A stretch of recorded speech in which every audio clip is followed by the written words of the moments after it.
Perkenalkan, nama saya Madeline Watilamurai dengan NIM 105012300368. Perkenalkan, nama saya Najla Febrianisa Gepira Sanjaya dengan NIM 105012300336. Perkenalkan, nama saya Kalatollah Mungaran dengan NIM 105012300384. Perkenalkan, nama saya Revan Maulana Ano dengan NIM 105012300369. Jadi di sini saya akan menjelaskan tentang profil perusahaan. Nama perusahaannya adalah PT Bank Mandiri. Tanggal berdirinya yaitu tanggal 2 Oktober 1998. Latar belakangnya hasil merger 4 bank pemerintah, yaitu Bank Bumi Daya, Bank Dagang Negara, Bank Ekspor, Impor, dan Bank Pembangunan Indonesia. Kantornya ada di Jakarta. Layanan utamanya perbankan komersial retail dan layanan keuangan lainnya. Total aset Bank PT Mandiri yaitu 2,174 triliun. Jumlah karyawannya ada 39.000 karyawan. Baik, ada analisa Pestel. Pertama, tentang politik. Stabilitas politik di Indonesia mendukung sektor perbankan. Regulasi ketat dari OJK dan Bank Indonesia mempengaruhi operasi bank. Kedua, ekonomi. Pertumbuhan ekonomi yang positif meningkatkan kebutuhan kredit dan layanan keuangan, dan juga inflasi dan fluktuasi nilai tukar menjadi tantangan. Ketiga, tentang sosial. Kenaikan kelas menengah menciptakan peluang peningkatan layanan perbankan dan perubahan preferensi ke layanan digital mempengaruhi strategi perusahaan. Keempat, tentang teknologi, yaitu adopsi teknologi digital memungkinkan inovasi layanan perbankan dan juga ancaman keamanan cyber menjadi risiko yang perlu diatasi. Kelima, tentang lingkungan. Tuntutan untuk praktik bisnis yang ramah lingkungan semakin meningkat dan implementasi pembiayaan hijau dan ramah lingkungan sebagai tren baru. Keenam, tentang hukum. Peraturan terkait perlindungan konsumen dan anti pencucian uang harus dipatuhi, dan juga perubahan regulasi yang mendadak dapat mempengaruhi stabilitas bisnis. Di sini saya akan menjelaskan bagian SWOT dari Bank Mandiri ini.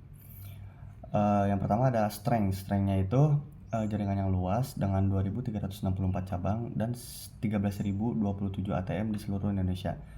Platform digital yang kuat seperti Livin by Mandiri, reputasi sebagai bank terbesar dengan aset terbesar di Indonesia. Yang kedua ada weakness-nya ini kurangnya di inovasi dibandingkan dengan fintech yang lebih fleksibel, proses birokrasi internal yang lambat. Terus ada opportunities-nya, pertumbuhan ekonomi digital membuka peluang pengembangan layanan berbasis teknologi, kemitraan dengan fintech untuk mempercepat transformasi digital. Terus yang terakhir, threats-nya yaitu persaingan ketat dengan fintech dan bank lain yang agresif dalam teknologi. Yang kedua, ada risiko keamanan cyber yang meningkat. Rekomendasi strategi. Yang pertama, itu ada diversifikasi layanan digital. Mengembangkan aplikasi dan layanan digital untuk menarik generasi milenial dan Gen Z. Meningkatkan fitur pada aplikasi Livin by Mandiri. Yang kedua itu ada kemitraan dengan fintech. Berkolaborasi dengan perusahaan teknologi untuk mempercepat inovasi dan penetrasi pasar digital. Yang ketiga itu ada peningkatan keamanan cyber. Mengalokasikan dana lebih besar untuk keamanan data guna melindungi informasi nasabah. Yang keempat itu ada efisiensi operasional. Menyederhanakan proses internal agar lebih responsif terhadap perubahan pasar. Yang kelima itu ada fokus pada keberlanjutan atau green banking. Mengembangkan produk pembiayaan ramah lingkungan dan mendukung praktik bisnis yang berkelanjutan. Dan contoh nyatanya ini yaitu transformasi digital Livin Mandiri ini meluncurkan aplikasi Livin by Mandiri dengan fitur lengkap seperti e-wallet, kris, dan pembayaran instan. Digunakan oleh 16 juta pengguna aktif dengan transaksi digital mencapai 2.000 triliun pada tahun 2023. Keuangan hijau atau green banking memberikan pembiayaan 5,1 triliun untuk proyek energi terbarukan seperti PLTS, meluncurkan green bonds untuk mendukung keberlanjutan dan pengurangan emisi karbon. Jadi kesimpulan dari PT Mandiri yaitu PT Mandiri merupakan salah satu bank terbesar di Indonesia dengan kekuatan pada skala aset, jangka distribusi luas, dan inovasi teknologi digital. Bank ini memiliki peluang besar untuk terus berkembang melalui transformasi digital, kemitraan strategis, dan fokus pada berkelanjutan.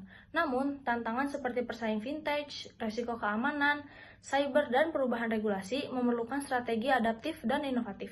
Dengan mengimplementasikan strategi yang telah direkomendasikan, Bank Mandiri dapat mempertahankan posisi sebagai pemimpin pasar dan memperluas jangkauan bisnisnya di masa depan.